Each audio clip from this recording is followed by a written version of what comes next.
وأشيد بحمدك وتهلل نفسي ترنما.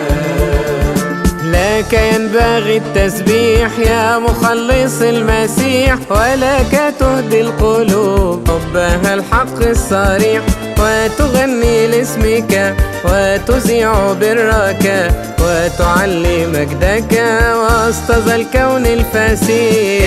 كللت السنة بجودك وآثارك